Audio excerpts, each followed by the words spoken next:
Hey, this is Adam Torres, and I'm here to tell you that it has never been easier to start your very own podcast. At Mission Matters, our goal is to amplify stories that matter. That means we want to help you start your podcast because your story matters.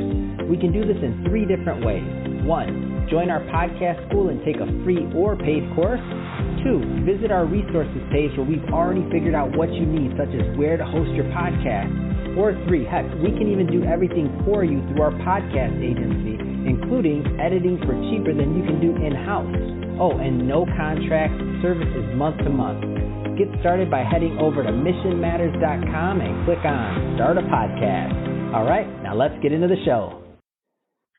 Hey, I'd like to welcome you to another episode of the Mission Matters Business Podcast, your source for all things business. My name is Adam Torres. You can follow me on Instagram at @AskAdamTorres. Keep up with my book releases, book tour schedule, signings, all that other good stuff. Always love to connect with you there. And as always, if you'd like to apply to become a co-author of one of my upcoming books, just head on over to the website, missionmatters.com, and click on Become an Author to apply. All right, so today I have Tony Hunter on the line, and he's founder and president over at TWH Enterprises. Tony, welcome to the show. Thanks for having me, Adam. Looking forward to this discussion. Oh, man, so we got a great topic today that you picked, and that is capitalizing on disruption. I mean, that's a big one, and I want to get into that. But before we do, I'd like to give the audience a little bit more of a feel for your background. So how'd you get started in your career in business? Well, Adam, I'm a former publishing executive. I had an over 20-year career with Tribune Company.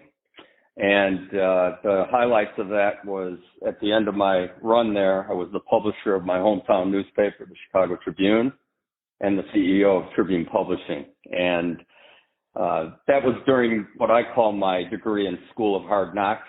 I was in the C-suite. I was in the C-suite from 2008 to 2016. So think about this, first-time CEO, September of 2008, financial collapse occurs, Great Recession, explosion of social media, our parent company filed for bankruptcy, and all this as a first-time CEO. So, I'm over budget, as they say in disruption. I've seen it from inside, and I'm frankly enjoying the view from outside the publishing sector. But I learned a lot, and that's why I say I have a degree from the School of Hard Knocks. And as I pivoted out of that career in publishing, I decided to take that to establish my own firm and provide advisory services. That's awesome, and I think that's a great transition here.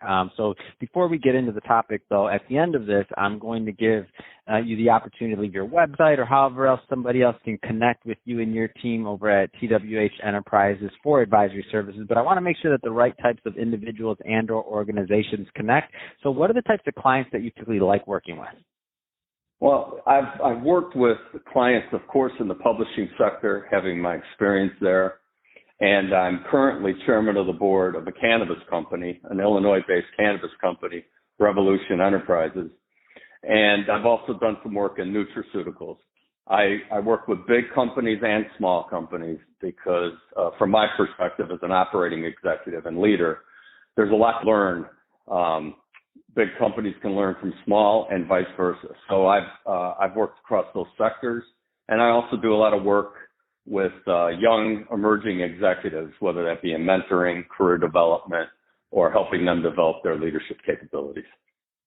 Fantastic. And I think that's a great transition to today's topic. So let's just dive right in. So capitalizing on disruption. I mean, easier said than done. A lot of people would like to do it. I mean, it's a cute tagline, right? But where do you want to start with this one? Because this is hard. It's not always easy to do. No, Adam. It's clearly a little bit of science and a little bit of art. And like a little bit of pain. Yeah, a lot of pain. And but, I kind of look at it this way. I define disruption as when forces outside your organization wreak havoc on your business model. And so we all know that's occurring now with many businesses. Almost all sectors have been punished as a result of the pandemic in this country. But I view it as that. It's outside your company. Forces are wreaking havoc. And I think about that, capitalizing has got to be a mindset, because within disruption, there are always opportunities afforded to you, and you have to be prepared for those and then capitalize. And that's how I view transformation. That's another buzzword that I hear a lot. Transformation, transformational leadership. We got to transform the business model. And my simple way of viewing that is it's capitalizing. There's opportunities, and as a company, you need to be able to pivot, and you need to be able to respond to these things that are outside your control. And that really determines who survives and who doesn't. And so that's how I view disruption, this capitalizing, and it's a mindset, and it's having your organization prepared, because you cannot catch up to a crisis. You're either ready or you're not. And so that's the essence of how I look at disruption, how to capitalize, and really as leaders, your company is relying upon you as a senior leader to find a way out of disruption and to create a future for the company.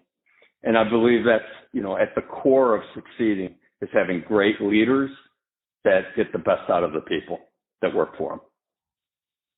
Love that. You cannot catch up to crisis. You're either ready or not. You just made my tweet of the day, Tony. I was like, that hit me. I'm like, man, it's like, it hurts because sometimes you're not ready, just to be blunt, and things catch you off guard. So let's talk a little bit more to those people right now that maybe aren't ready or weren't ready, and they didn't know this, and now they're in the middle of it. Like what should, and again, there's no magic bullet, not expecting any magic there, crystal ball, but what are some things and or themes that people that are kind of in the middle of it right now should be thinking of to maybe dig themselves out or to pivot, or there's a lot of different ways you could go there. Yeah, great question, and I'll bifurcate this into two answers. Let's talk about leaders. Leaders themselves. I'm really a believer in this notion of you never stop learning, and you need to make sure you're current and you're relevant all the time as a leader. Current and relevant. And that is at the core of preparedness.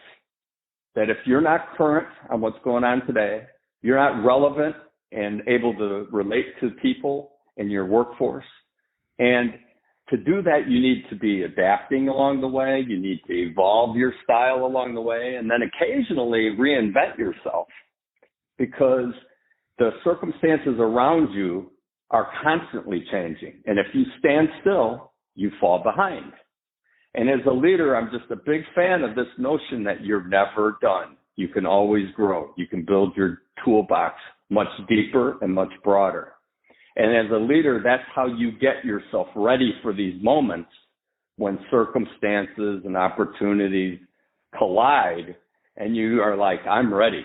And when you're ready, you can then go forward with confidence and you can capitalize. So adapting, evolving, reinventing, staying current, staying relevant.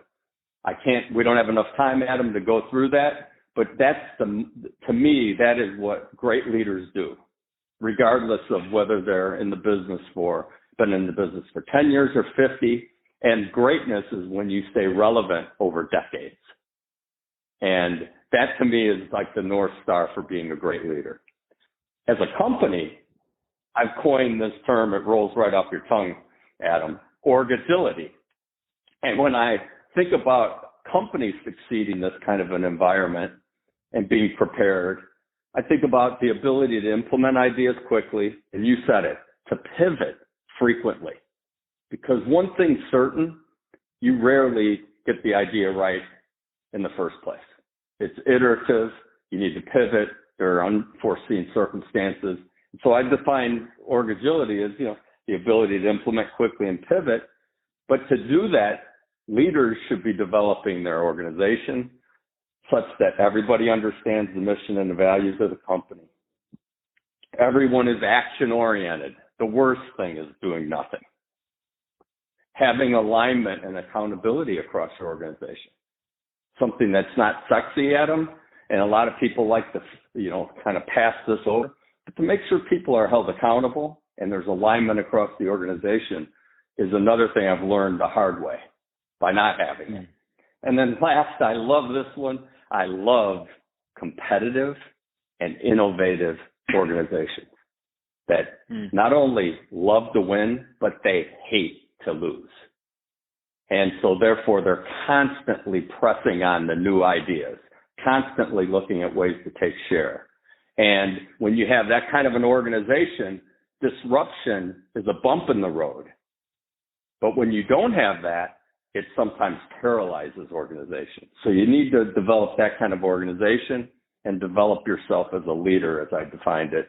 And those two combos are the kinds of combinations that lead to great success, regardless of the level of disruption, from my perspective.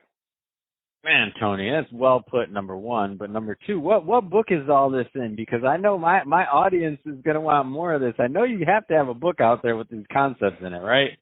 Well, Adam, I'm from the publishing sector, and I'm doing some leading from the front content, as I call it. I'm doing podcasts. I'm doing some content on LinkedIn, Medium, and other places. The book is in the works. It is not ready to. It better be, Tony. It better be. I didn't even know, and that's unscripted audience. They know I dig. I'm like, wait a minute, this guy, no, he's got too much for us. Where's the book? How do we buy it? I want one. I'm very interested in sharing my experience with emerging leaders. It's my next legacy I would like is to help as many emerging leaders as I can, because I've been helped by so many people in my career. I've been blessed with great mentors. I work for the best media company in the world, in my opinion, Tribune Company. And part of my going forward plan, Adam, is to have some leadership a leadership book, but also just to pay it forward for all the folks that want to be great leaders, because I've been taught by so many. Man, that's awesome. I love that. So, Tony, that being said, if somebody, you mentioned Medium, you mentioned some other things. If somebody's listening to this and they want to, two-part question, final question. If somebody's listening to this and they want to learn more about TWH and connecting with you and your team, number one, and also number two, if they just want to read your writing and kind of follow your brand overall, what's the best way for them to do all that? Thanks, Adam. One, you can follow me on Twitter at Tony W. Hunter and LinkedIn, Tony Hunter. And you can also reach me and check out our website at TonyWHunter.com. And that's the best way to get me. And we'd love to grow the tribe, as I say, and the followers, because leadership is at the core of success for not only companies, but communities, and clearly our country. And leadership right now, in my opinion, is in high demand. And so it's my goal to do as much as I can to help as many as I can, based on, as I said, remember, I'm going to end with this, with a lot of humility. I've been helped and blessed by many mentors, and I also went to the school of hard knocks. So what I've learned is not always by doing it right, but in many cases by doing it wrong. So that's the other message I would leave for leaders, is you're not going to bat 1,000. You're going to make mistakes. But the key is to be able to dust off and learn from those. And as you said earlier, pivot. Pivoting is crucial as a leader and a company. So Adam, that's my shtick, my spiel. I'm going to stick to it.